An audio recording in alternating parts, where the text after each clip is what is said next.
Did you know that nearly 70% of parents admit to yelling at their kids at least once a week? That's a staggering number, especially when you consider that frequent yelling can actually increase a child's behavioral problems. But here's the good news, it doesn't have to be this way. Welcome to 6 Discipline Strategies That Teach Without Tears. If you've ever felt frustrated by timeouts that don't work or tired of battles over bedtime, you're in the right place. In this video, we're diving into discipline methods that not only keep the peace but also teach your child valuable life lessons.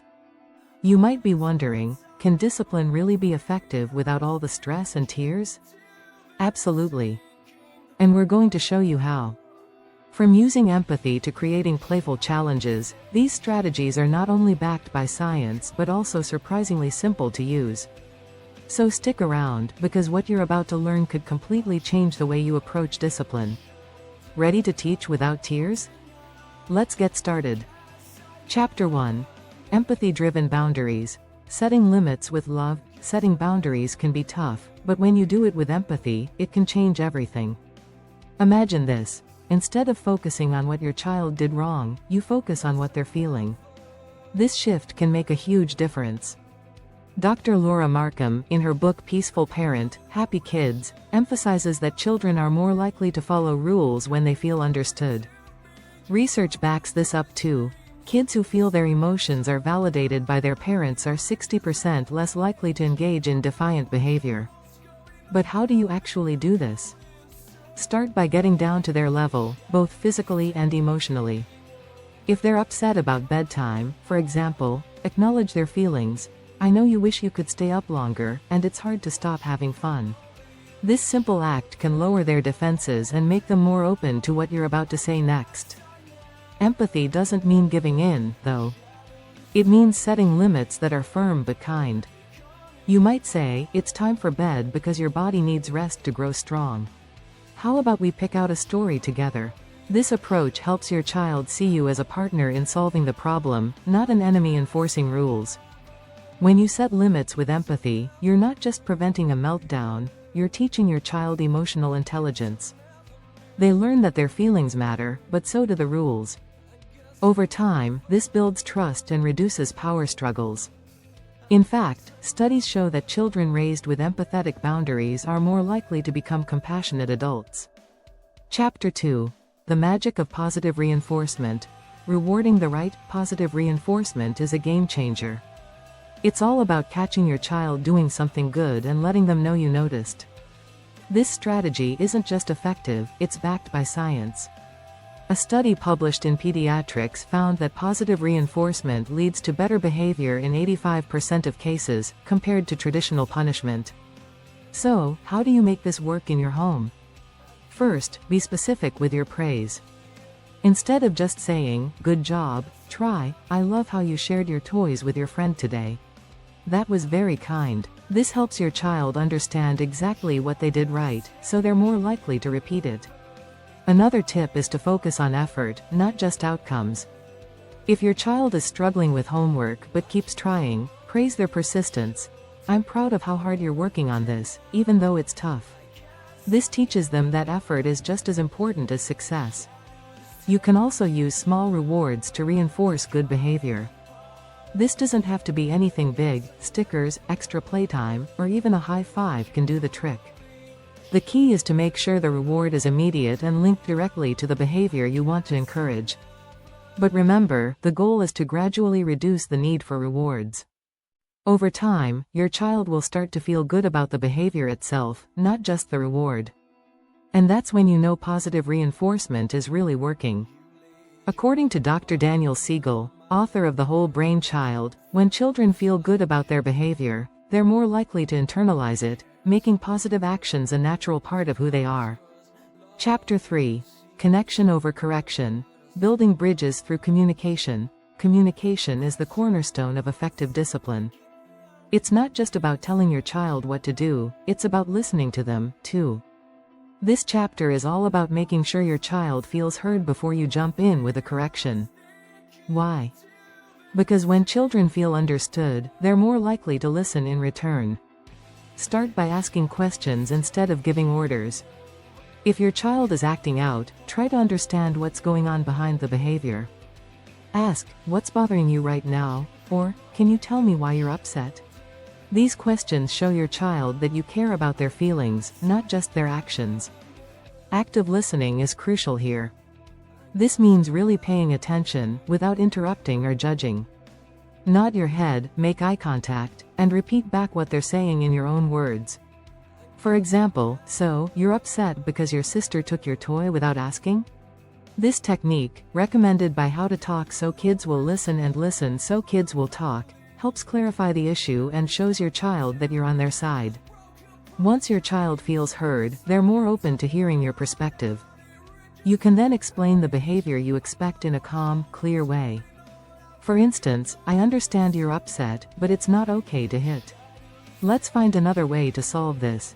This approach doesn't just solve the immediate problem, it builds trust over time. Studies have shown that children who feel their parents listen to them are less likely to rebel and more likely to seek guidance when they need it. Take a moment to subscribe, and we'll get right back into the video. Chapter 4. The Calm Consequence. Teaching accountability the gentle way. Teaching kids about consequences doesn't have to be harsh. In fact, calm consequences are often more effective. When kids understand that their actions lead to predictable outcomes, they learn accountability naturally. The key here is consistency. If you say something will happen, follow through calmly. Studies show that children respond better to consistent consequences than to inconsistent or extreme punishment. Start by explaining the consequence ahead of time. For example, you might say, "If you don't clean up your toys, you won't be able to play with them tomorrow." This gives your child a clear choice and helps them see the connection between their actions and the outcome. When it's time to enforce the consequence, stay calm. If your child didn't clean up, calmly follow through by putting the toys away for the day. There's no need to get angry or raise your voice. Dr. Jane Nelson, author of Positive Discipline, notes that calm consequences teach children that their choices matter, without damaging the parent-child relationship. Another important aspect is making sure the consequence is related to the behavior. If your child refuses to put on their shoes, a logical consequence might be that you can't go to the park because you can't leave the house. This makes the consequence feel fair and helps your child understand the reasoning behind it. Over time, your child will start to think ahead about the consequences of their actions. They'll learn that every choice has a result, and that's a powerful lesson for life. Plus, they'll appreciate that you remained calm and fair, which strengthens your bond and reduces future power struggles. Chapter 5. The Power of Play. Turning discipline into a game. Discipline doesn't always have to be serious.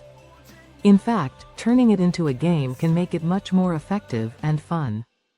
Kids learn best when they're engaged, and play is a natural way to teach important lessons.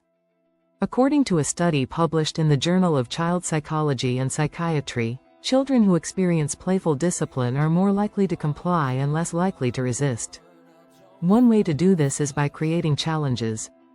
For example, if your child is dragging their feet about getting dressed, turn it into a race. "Let's see if you can get dressed before I finish making the bed." This simple shift in approach can turn a frustrating situation into a fun one, with the added benefit of cooperation. You can also use role-playing to teach behavior. If your child is struggling with sharing, try playing a game where you both practice sharing toys with each other. This gives them a safe space to practice new skills and makes the lesson feel less like a lecture. Songs and silly voices can also work wonders. If your child doesn't want to brush their teeth, try singing a goofy toothbrushing song together. It might sound simple, but these playful strategies can make routine tasks feel less like chores and more like a fun part of the day. The best part about using play and discipline is that it strengthens your connection with your child. When you make discipline fun, you're not just teaching good behavior, you're creating positive memories together. And those positive interactions build a foundation of trust and respect that will last a lifetime. Chapter 6. Mindful Moments. Teaching self-regulation through reflection. Teaching self-regulation is one of the most valuable skills you can give your child.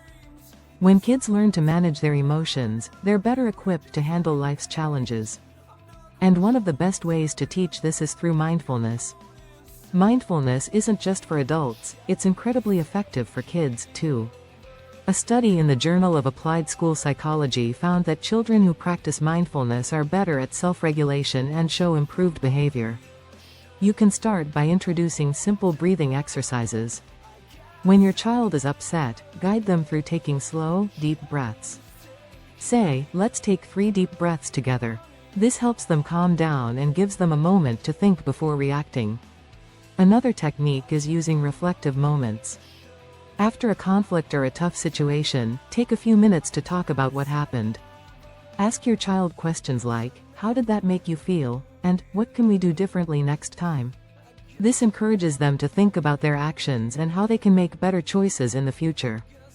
You can also create a calm corner in your home.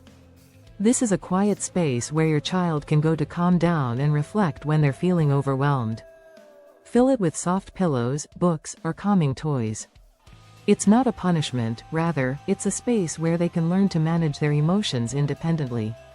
Mindful moments help children develop a strong sense of self-awareness and emotional control.